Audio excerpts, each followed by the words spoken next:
की खबर के साथ रायपुर से खबर है, जहां मोहन मरकाम का बीजेपी की वर्चुअल रैली पर बड़ा हमला देखने को मिला है।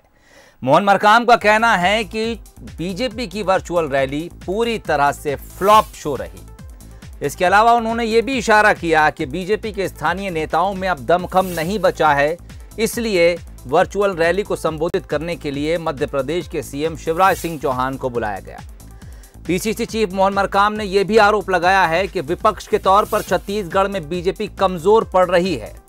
इसके अलावा उन्होंने बीजेपी को वो समय याद दिलाया है जब विधानसभा चुनाव में उन्हें महज 15 सीटें मिली थीं।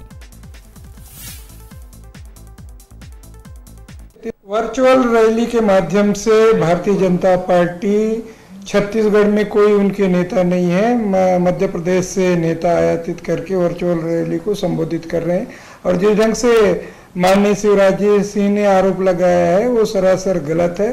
छत्तीसगढ़ में माननीय भूपेश बघेल जी के नेतृत्व में कांग्रेस की सरकार इन 18 महीनों में जो 36 वादे किए थे, 36 वादों में लगभग 22 वादे पूरे किए। आज पूरे देश में दूसरे नंबर में हमारी सरकार है। जो जो वादा किए वो वादा हमारी सरकार पूरा कर रही है। देखिए, 15 साल राज करने के बाद 14 सीटों में भारतीय जनता पार्टी सिमट गई है। चाहे नगरीय निकाय चुनाव हो, पंचायत चुनाव हो या उपचुनाव हो, कहीं भी उनका प्रदर्शन अच्छा नहीं रहे। आज इनके पास कोई मुद्दा नहीं है, छत्तीसगढ़ की सरकार को बदनाम करने का प्रयास कर रहे हैं, मगर उनके मंसूबे कभी पूरे नहीं होंगे। तो ये थे मोहन मरकाम, जिनका कहना है कि बीजेपी के मंसूबे कभी पूरे नहीं होंगे। इसके अलावा उन्होंने ये भी इशारा किया कि बीजेपी छत्तीसगढ़ में कमज़ोर पड़ रही है, इसलिए दूसरे राज्यों के नेताओं को बुलाकर वर्चुअल रैली को संबोधित कराया जा रहा है।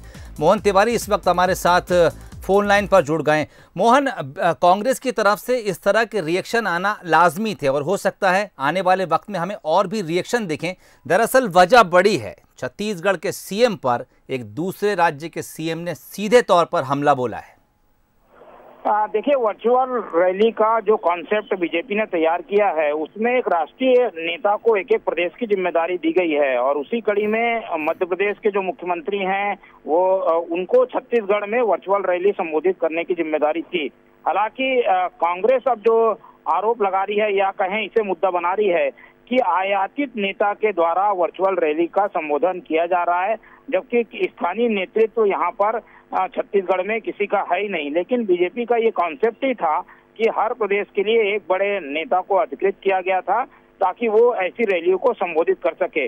कांग्रेस इस पूरे रैली को फ्लॉप शो बता रही है। जो दावा बीजेपी के द्वारा किया गया था कि इसमें 10 लाख लोग जुड़ेंगे, वो नहीं जुड़ पाने का हवाला बीजेपी के द्वारा कांग्रेस के द्वारा दिया जा रहा है और बार बार इसी बात को दोहराया जा रहा है कि बाहर से नेता बुलाकर इस तरीके की रैलियों को संबोधित किया जो है कराकर एक तरीके से जो बाहरी हैं और स्थानीय नेतृत्व को दरकिनार किया जा रहा है। इस तरीके के आरोप अब कांग्रेस के द्वारा लगाए जा रहे हैं। पहली प्रतिक्रिया मोहन मरकाम की आई है, अब और मंत्रियों और मुख्यमंत्री की प्रेस कॉन्फ्रेंस भी है थोड़ी देर में, तो सारी चीजें और साफ होंगी। फिलहाल जो क्रिटिसाइज कांग्रेस कर रही है वो इसी बात को लेकर कर रही है कि रैली सफल नहीं रही और जो नेता थे वो सक्षम नहीं थे स्थानीय, इसलिए बाहर के नेताओं को संबोधन के लिए बुलाया गया। जी चलिए, तो अब आगामी जो सीएम भूपेश बघेल की प्रेस कॉन्फ्रेंस है, कुछ मंत्री और भी उसमें शामिल होंगे। हो सकता है उस प्रेस कॉन्फ्रेंस में सीएम भूपेश बघेल अपने ऊपर लगे इस बात का खुद जवाब दें। मोहन, बहुत बहुत शुक्रिया तमाम बातचीत के लिए।